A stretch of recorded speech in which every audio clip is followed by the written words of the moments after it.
Our YouTube channel education point. Hello बच्चों, कैसे हैं आप सभी। आज हम बच्चे कक्षा 6 की हिंदी की कार्यपत्रक 23 करेंगे। ये कार्यपत्रक 24 सितंबर 2021 की है।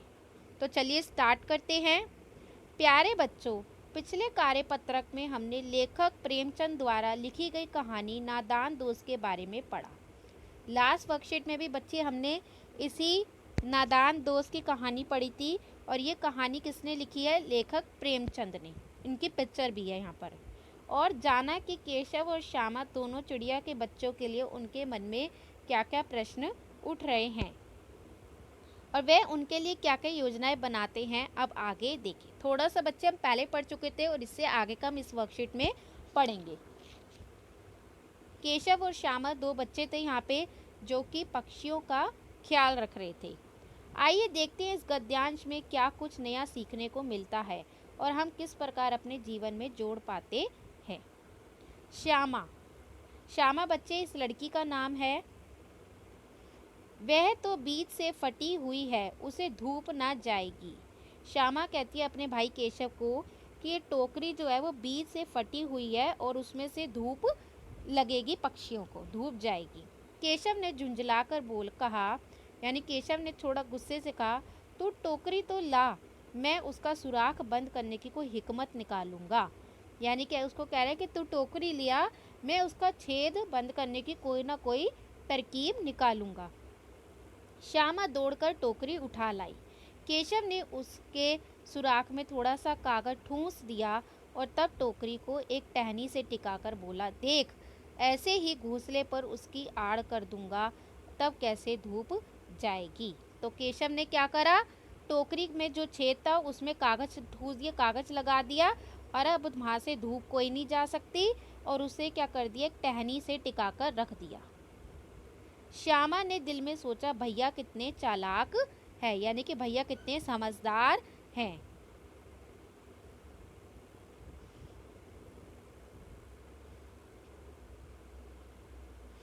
गर्मी के दिन थे, बाबूजी दफ्तर गए थे। बच्चे गर्मी के दिन थे। ये इनकी स्टोरी जो है, ये कहानी गर्मियों के दिनों की है और ये जो केशव और श्यामा के जो पिताजी थे वो दफ्तर गए हुए थे।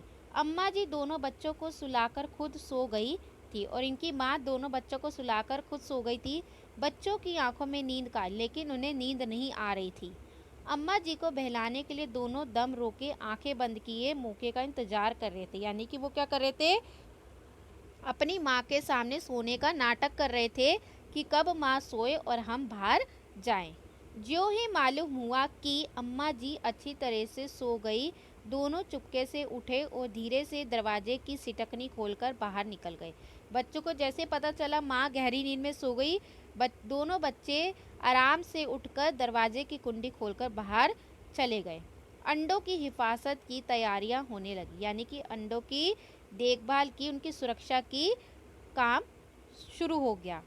केशव कमरे से एक स्टूल उठा लाया, लेकिन जब उसने काम ना चला तो नहाने की चौकी कर स्टूल के नीचे रखी और डरते डरते स्टूल पर चढ़ा। पहले केशव क्या था बच्चे, केशव है, सबसे पहले वो कमरे से ये वाला स्टूल उठाकर लाया और फिर भी जब उस पर केशव अंडों तक ना पहुंच पाया तो उसने नहाने की चौकी ले आया और वो टेबल के नीचे, स्टूल के नीचे रख दी और डरते डरते जो केशव है वो स्टूल के ऊपर चढ़ा। और स्टूल को किसने पकड़ रखा था? श्यामा ने, ताकि भैया गिर ना जाए। तो ये बच्चे गद्यांश था। आइए अब इससे कुछ रिलेटेड क्वेश्चंस देख लेते हैं। प्रश्न नंबर 1, श्यामा ने दिल में सोचा कि भैया कितने डैश है। क्या सोचा था? सीधे, चालाक, मूर्ख या दयालु? चालाक। श्यामा ने सोचा था कि भैया कितने चालाक है। हिफाजत शब्द का अर्थ क्या होता है? हिफाजत शब्द का अर्थ बताना क्या होता है? टूटना, कमजोर, सुरक्षा या देखना, किसी की सुरक्षा करना। अम्मा जी को बहलाने के लिए केशव और श्यामा ने क्या किया? बहाना बनाया, सोने का नाटक किया, उनकी बात मान ली या सो गए? तो उन दोनों ने सोने का नाटक किया। केशव और श्यामा अंडों को धूप से बचाने के क्या उपाय किए उन्होंने? क्या किया उन दोनों ने? केशव और श्यामा ने अंडों को धूप से बचाने के लिए उनके ऊपर एक टोकरी रख दी। तो दोनों ने अंडों को धूप से बचाने के लिए उन पर एक टोकरी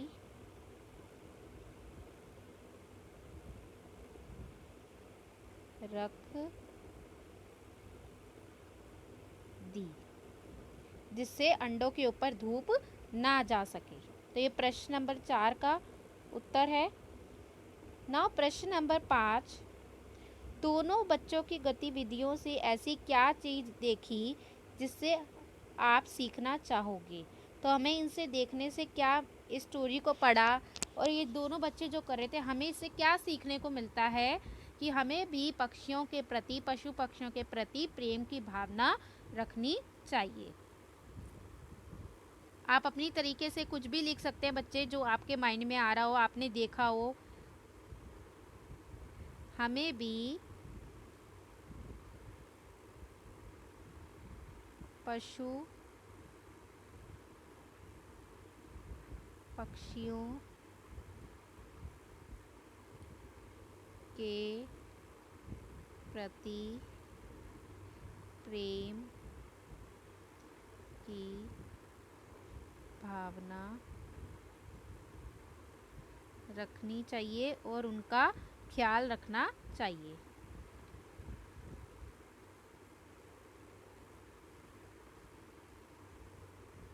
तो इस तरीके से बच्चे हमने सारे पांचों क्वेश्चंस का आंसर दे दिया। अब यहाँ पे कुछ विलोम शब्द दिए गए हैं। चालाक, चालाक का विलोम क्या होगा? मूर्ख। थोड़ा, ज़्यादा, या आप अधिक भी लिख सकते हैं। धूप, छाँव, ये थर्ड वाले का। और धीरे का क्या होगा? तेज। तो ये बच्चे इनके विलोम शब्द हो गए। तो बच्चे इस तरीके से हमारी वर्कशीट ख़त्म होती है। आज के लिए बस इतना ही। अगर आपको वीडियो पसंद आई है तो इसे लाइक कीजिएगा, ज़्यादा से ज़्यादा शेयर कीजिएगा, और अगर चैनल पर नए हो तो सब्सक्राइब कीजिएगा, ताकि आपको आने वाली वीडियोस की नोटिफिकेशन सबसे पहले आपको मिलती रहे, आपकी पढ़ाई जारी रहे। तब तक के लिए धन्यवाद।